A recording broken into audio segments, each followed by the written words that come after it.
माता जी, आपने हमें बताया था कि आप एस्ट्रोलॉजी भी जानती है, तो थोड़ा सा पहले हमें एस्ट्रोलॉजी से परिचित करवाइए कि आखिर एस्ट्रोलॉजी होती क्या है। थोड़ा अगर इसको परिभाषा क्या है इसकी। अगर आप एस्ट्रोलॉजी का हिंदी या संस्कृत नाम अगर देखेंगे तो वो है ज्योतिष। तो ज्योति का मतलब क्या होता है? ज्योति का मतलब होता है लाइट, है ना। तो ज्योतिष क्या करता है, वो किसी व्यक्ति के जन्म के समय जो अलग अलग ग्रहों की स्थिति है आसमान में, उसके बेसिस पे एक कुंडली बनती है और उस कुंडली के द्वारा हम व्यक्ति के जीवन पर लाइट डालते हैं, मतलब ज्योति डालते हैं कि उसके जीवन में क्या क्या होने वाला है। तो बेसिकली कुछ लोग समझते हैं कि ज्योतिष से सारे प्रॉब्लम्स का सोल्यूशन हो जाएगा, हमारी लाइफ बदल जाएगी। ऐसा तो नहीं होता है, लेकिन हम समझ सकते हैं कि हमारे पिछले कर्मों की वजह से अभी हमें इस जीवन में क्या क्या भुगतना है, क्या अच्छी चीज़ें देखनी है, क्या बुरी चीज़ें देखनी है, और किस तरह हम बेस्ट यूज़ कर सकते हैं अपनी लाइफ को। इससे मतलब प्रिडिक्शन कर सकते हैं आगे क्या होने वाला है। जी, प्रिडिक्शन। एक्यूरेसी क्या होती होगी और किस तरह से मैथ्स होता है, किस तरह से कैलकुलेट होता है, माता जी इस बारे में बताओ। वैसे तो बृहद पराशर होरा शास्त्र में, जो कि पराशर ऋषि ने लिखी थी, उसमें लिखा है कि कलयुग में कोई भी व्यक्ति 100% एक्यूरेट एस्ट्रोलॉजी कर नहीं सकता। तो हम में उतनी अभी बुद्धि नहीं है। जैसे पुराने ज़माने में यज्ञ अनुष्ठान भी बहुत होते थे, लोग बहुत ही बुद्धिशाली थे, एक बार सुन के उनको याद हो जाता था। अभी तो हम बार बार पढ़ने के बाद भी याद नहीं कर पाते। तो इतनी बुद्धि तो किसी एस्ट्रोलॉजर में नहीं है। लेकिन फिर भी अगर जो ज्योतिष है, जो एस्ट्रोलॉजर है, अगर उनकी जो कॉन्शियसनेस है, जो मनोस्थिति है, वो अच्छी है, अगर वो भक्त हैं, तो भगवान की दया से और भगवान की प्रेरणा से वो आगे वाले व्यक्ति को वो सब बता सकते हैं जो उनको उस समय सुनने की ज़रूरत हो। तो क्योंकि एस्ट्रोलॉजी सिर्फ एक साइंस तो है, विज्ञान है कि किस तरह से वो ग्रह नक्षत्रों की दशा को हमें पढ़ना है, उनकी जो स्थिति है कुंडली में उसको पढ़ना है, लेकिन उसके साथ साथ ये इंट्यूशन छठी इंद्री पे भी बेस्ड है, कि सिक्स सेंस पे बेस्ड है कि हम किस चीज़ को प्रेजेंट करें। क्योंकि 9 ग्रह हैं, 12 राशियां हैं और 12 कुंडली में स्थान हैं, घर हैं। तो उनका परम्यूटेशन कॉम्बिनेशन अगर हम गिने तो बहुत सारे चीज़ें हैं, और हर एक चीज़ का बहुत बहुत सारे मतलब है, मतलब 20-25 तो उनके मतलब ही है हर एक इंडिविजुअल के।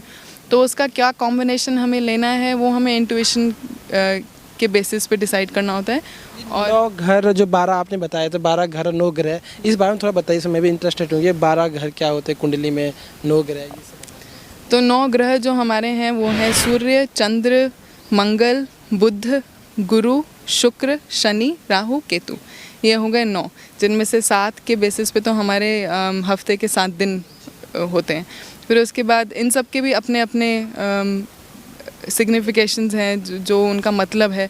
जैसे सूर्य पिता को रिप्रेजेंट करता है, सूर्य राजा को रिप्रेजेंट करता है, सूर्य गवर्नमेंट को रिप्रेजेंट करता है, साथ में हमारे शरीर को, हमारे स्वास्थ्य को रिप्रेजेंट करता है, हमारे करियर को रिप्रेजेंट करता है। बहुत सारी चीज़ें, बहुत सारे मतलब है उसके। हमारे आईसाइट को रिप्रेजेंट करता है। तो बहुत सारी चीज़ें हैं। वैसे ही चंद्र माता को, हमारे इमोशंस को, जितने भी एल्डरली फीमेल्स हैं उन सबको रिप्रेजेंट करता है। तो इस तरह सारे प्लैनेट्स के अपने अपने मतलब हैं। उसी तरह 12 कुंडली में घर होते हैं। जैसे पहला घर होता है वो सेल्फ को रिप्रेजेंट करता है, हमको, ओवरऑल कुंडली को रिप्रेजेंट करता है। दूसरा घर है वो परिवार को, धन को, हमारे खान पान को रिप्रेजेंट करता है। तीसरा घर जो है हमारे करेज को, भाइयों को, भाई बहनों को, छोटे भाई बहनों को रिप्रेजेंट करता है। चौथा घर माता को रिप्रेजेंट करता है। पांचवा घर बच्चों को रिप्रेजेंट करता है। छठा घर हमारे जो दुश्मन है या हमारा कंपटीशन है उसको रिप्रेजेंट करता है। सातवां घर हस्बैंड या वाइफ को रिप्रेजेंट करता है। आठवां घर मृत्यु को रिप्रेजेंट करता है। नौवां घर जो है हमारे आध्यात्मिक जीवन और हमारे ओवरऑल भाग्य को रिप्रेजेंट करता है। 10वां घर हमारे करियर को रिप्रेजेंट करता है। 11वां घर फ्रेंड्स और एल्डर सिबलिंग्स को रिप्रेजेंट करता है। 12वां घर मोक्ष को। और ये तो मैंने एक एक बताया है, इन सब के बहुत सारे मतलब है। इनके अंदर बहुत सारी चीज़ें हैं। जैसे 12वां घर है वो मोक्ष को रिप्रेजेंट करता है, लेकिन मोक्ष के साथ साथ इम्प्रिजनमेंट, जेल में बंद होना, या फिर हॉस्पिटल में जाना, हमारे जो खर्चे होते हैं उसको भी रिप्रेजेंट करता है। साथ में विदेश यात्रा को भी रिप्रेजेंट कर सकता है। तो बहुत सारे मतलब हैं, तो हमें चुनना पड़ता है कि कौन सा हम क्या लेंगे। फिर राशियाँ 12 हैं, मेष राशि, वृषभ और मिथुन, कर्क, सिंह, इस तरह से 12 राशियाँ हैं। अच्छा खासा नॉलेज आपके पास एस्ट्रोलॉजी से रिलेटेड है, लेकिन अभी भी कुछ लोग कहते हैं ये कि ये एस्ट्रोलॉजी सब फेक होता है, ऐसा होता ही नहीं, कोई कर ही नहीं सकता, कोई भविष्य कैसे बता सकता है, एस्ट्रोलॉजी नामक कोई चीज़ नहीं है, बस ये एक पैसे बनाने का एक माध्यम लोगों ने बना रखा है। तो इस पर आप थोड़ा अपने विचार दीजिए, क्या ये सच में एग्जिस्ट करती है या सिर्फ एक मिथ है? देखिए, बात ये है कि आजकल मैं कहूँगी कि बहुत सारे लोग बिना पढ़े एस्ट्रोलॉजर बन जाते हैं, वो गलत है। अगर कोई बोले कि हमें थोड़ा बहुत वो एक दो चीज़ें पढ़ के बता देते हैं, मैंने तो ऐसा भी सुना है कुछ एस्ट्रोलॉजर होते हैं वो ऑनलाइन जो डिस्क्रिप्शन आती है उसको पढ़ के उसी में से सुना, व्हाट्सएप वाले। हाँ, वो ठीक नहीं है।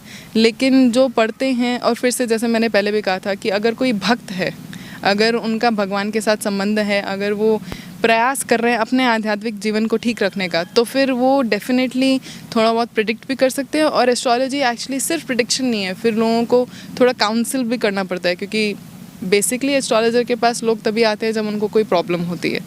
तो उस प्रॉब्लम के समय में कुछ एस्ट्रोलॉजर्स की ये भी प्रॉब्लम है, वो बहुत बहुत नेगेटिव होते हैं आपकी कुंडली में, ये गलत है, ये गलत है, ये गलत है, आप ये पूजा कराइए, वो कराइए, ये जेम पहनिए, वो करिए। तो ये फिर बहुत ज़्यादा बिजनेस मेंटालिटी हो जाती है। लेकिन ये सब एक्चुअली ठीक नहीं है, हमें पॉजिटिवली लेना चाहिए। हर कुंडली में अच्छा भी होता है और ख़राब भी होता है। ऐसी कोई कुंडली नहीं है जो परफेक्ट हो और ऐसी कोई कुंडली नहीं है जो एकदम ख़राब हो। आपके हिसाब से अगर कोई परेशान आदमी आपके पास आ रहा है, आप मान लीजिए आप एक एस्ट्रोलॉजर है, कोई परेशान आदमी आपके पास आ रहा है, तो उस समय उसे किस प्रकार से मतलब पॉजिटिव रखना चाहिए कि हाँ ठीक है, किस तरह से उसे आंसर देना चाहिए? आपने बताया कि पॉजिटिव भी है कुंडली में, नेगेटिव भी है, लेकिन उसे मतलब आपको ऐसा आंसर देना कि वो संतुष्ट रहे थोड़ा सा, कैसे? तो सबसे पहले तो पॉजिटिव नेगेटिव दोनों को उनको बताएंगे कि आपकी कुंडली में ये आपके गुण हैं, ये आपके दोष हैं। तो बेसिकली हमें करना ये है कि गुणों को बढ़ावा देना है कि ठीक है, आप बहुत ही सहनशील हैं, तो उस चीज़ को बढ़ावा देना है कि हाँ, लाइफ में जो भी एकदम पॉजिटिव रहना है, तरीका ठीक रखना है, उनको सुनना है। बहुत बार अभी समाज में इतना टेलीफोन वगैरह चल गया है, रिश्ते इतने मजबूत नहीं है। पुराने ज़माने में तो फैमिली में ही बहुत सारे सॉल्यूशंस निकल आते थे। अभी बहुत बार लोगों को सुनने के लिए कोई चाहिए कि कोई हमारी बात सुने, फिर हम उनकी बात सुनते हैं अच्छे तरह से, कुंडली में देखते हैं उसके हिसाब से क्या सजेशन हमें मिल रही है, किस समय तो उनको ये प्रॉब्लम फेस करनी पड़ेगी, और उसके बेसिस पे इंकरेज करते हैं कि आप इन तरीक़ों से अपने सिचुएशन को इम्प्रूव कर सकते हैं। अगर नहीं कर सकते हैं, क्योंकि कभी कभार होता है कि अगले 6 महीने तक आपको कष्ट झेलना ही झेलना है, अब उसमें एस्ट्रोलॉजर अचानक से कुछ नहीं बदल सकता। जो कर्म है वो है। एस्ट्रोलॉजर अगर कोई बोले कि मैं आपका सोल्यूशन आपको बता सकता हूँ, ये सच नहीं है। अगर किसी को कर्म झेलना है वो झेलना ही पड़ेगा, लेकिन हम उनको इंकरेज कर सकते हैं कि आप पॉजिटिव रहिए, भगवान का भजन करिए, भगवान के ऊपर विश्वास रखिए कि 6 महीने बाद जो भी रिजल्ट होगा वो आपके लिए अच्छा ही रहेगा। माता जी, आपने कोई कोर्स वगैरह किया है क्या इस एस्ट्रोलॉजी मैंने के बाद नॉलेज है तो ये कहाँ से आपने गेन किया? एक शिला प्रभुपाद की शिष्याएँ हैं, वो एक बहुत अच्छी एस्ट्रोलॉजर हैं, एक माता जी। तो मैं उनके पास रेगुलरली जाती थी, अभी भी कभी कभार जाती हूँ, थोड़ा सा अपने ज्ञान को बढ़ाने के लिए, और डिस्कशन से हमेशा और नई चीज़ें निकलती हैं, तो उनसे सीखा और अलग अलग पुस्तकें पढ़ी हैं।